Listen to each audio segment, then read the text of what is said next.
ครับสบายดีท่านผู้ชมอีกเท่าหนึ่งเนาะมาเป็นมื้อที่3แล้วเนาะมื้อนี้วันที่26กันยายน2021ก็ถือว่าปรับระดับแคมสำเร็จแล้วเนาะขั้นตอนต่อไปมีแต่จะเตรียมลงผ้ายางเลยอ่าติดตามชมไปน้ำกันเลย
ตอนนี้ถือว่าการปลูกพะยางเขาถือว่าสำเร็จเนาะยังแต่เต่งครอบตามครอบนี้เก็บครอบมันละเอียดเลยถือว่าสมบูรณ์แบบเนาะตอนนี้เปิดน้ำเข้ารองแล้ว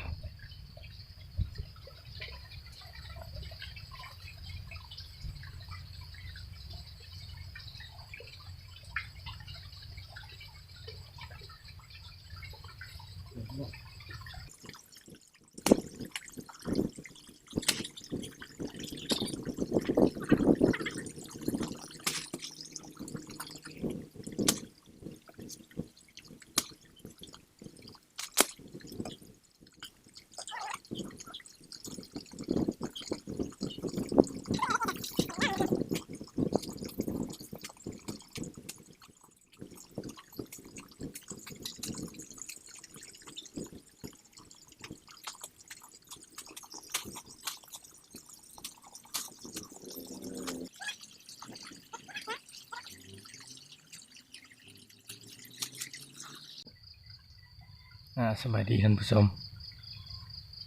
แต่ว่าพะยางเขาปลูกสำเร็จแล้วเนาะตอนนี้ได้ปล่อยน้ำเข้าแล้วปล่อยมันคืนเลยยังไม่เต็มตัวลึกสมควรเนาะคาดว่าประมาณบ่ต่ำกว่า30,000 เมตรก้อนเนาะมันจะพาเลาะเบิ่งหน่อยหนึงเนาะ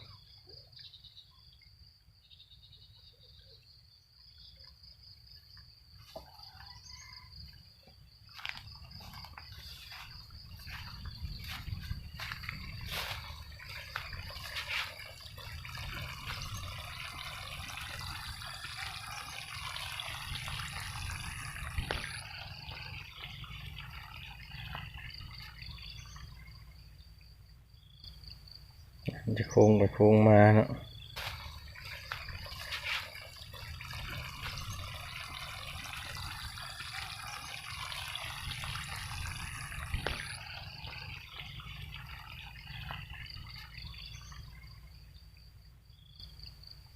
จะโค้งไปโค้งมาเนาะ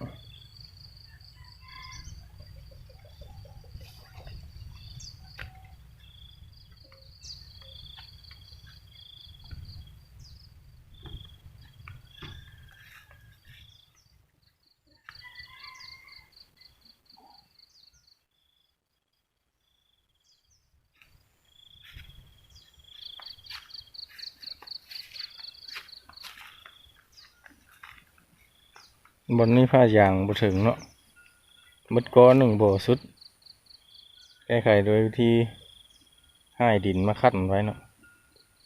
เอาให้ดินใส่เป่าแล้วก็มาคั่นไว้ยังเหลือน้อยหนึ่งประมาณ2 เมตรทีนี้ซื้อผ้ายางมาตื่มมาบ่ได้มาต่อนะเพราะว่าบ่มั่นใจหาต่ออย่ามันหัวแก้ไขไปสุกเสริญเราแบบนี้เลย